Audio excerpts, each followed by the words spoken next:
First, American voters told Trump to leave the White House. Now Trump's Mar-a-Lago neighbors in Palm Beach, they're saying, we don't want you to live here either. They're trying to enforce a 1993 agreement letting Trump convert the estate into a private club on the condition that nobody lives there. The neighbors writing to the town mayor and to the Secret Service that they wish, quote, to avoid an embarrassing situation for everybody, adding Palm Beach has many lovely estates for sale, and surely Trump can find one which meets his needs. Trump's relationship with the town, it's been rocky, to say the least. He bought the estate back in the 80s. It immediately repelled folks with his sharp elbows and oversized ego. What may be most discouraging of all is that Palm Beach will accept almost anything if it's got enough money, but somehow it will not accept Donald Trump.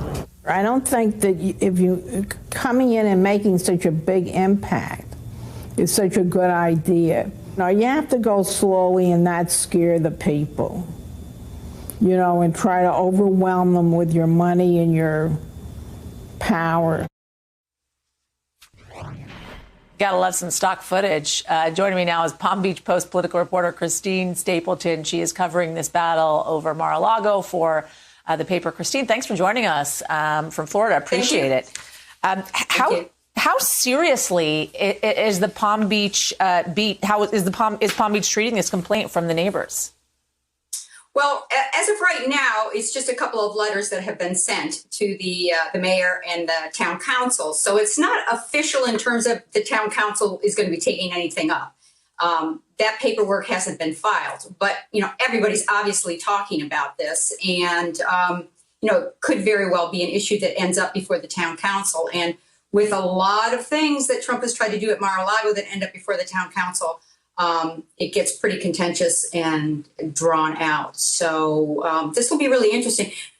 One of the things, if I could just mention that people haven't really noticed in the story, Trump is a neighbor of Mar-a-Lago. In addition to living there, he owns 3 homes right next door to Mar-a-Lago. So if this became an issue, there's nothing to say that he couldn't just move next door into the mansion that he has on the ocean. Okay, so feasibly, if the town council decided, okay, you know what, we have to abide by this agreement that you made in the 90s, essentially saying folks can't reside there past 7 days, and you personally will not reside there. That was essentially the agreement they had made with the town at the time when he decided to convert it to a private club. He could move next door, literally leave his residence. So what's the difference then to a lot of these neighbors, shall we say, or folks living in Palm Beach?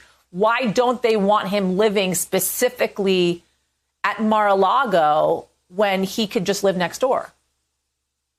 Well, that's a good question. I don't know if anybody's, the neighbors have really thought of that. But, living at Mar-a-Lago, there will be a lot of events there and a lot of people coming to see the president because it is a club. So if he were to live in, the oceanfront estate that's right across the street that his sister, the judge, actually owned for years, it's a private residence. So you wouldn't have, like club members strolling in and out and that type of thing. So it would be a much different situation than what we have now with all the traffic at Mar-a-Lago and the Secret Service at Mar-a-Lago. It's a much bigger property than the estate on the ocean. What is the likelihood the town council is going to enforce this agreement he made in the 90s, from your assessment? Well, yes, I think it could end up, as the mayor said yesterday when I spoke with her, it could just be a code enforcement violation. And the interesting thing is the 93 agreement does not specifically say he can't live there. That can't be his home. It gave him permission to open it as a private club. And his attorney did say at one of the meetings that he was not going to live there. But it is not spelled out in black and white that the club can never be used again as a private residence. It just says that it's to be used as a private club and that the uses should be, consistent with a private club. So it's an interesting legal argument, and it's never been tested before. Hey, I'm Ari Melber from MSNBC. You can see more of our videos right here, or better yet, subscribe to our YouTube channel below. You could have been anywhere in the world, but you're here with us, and we appreciate that.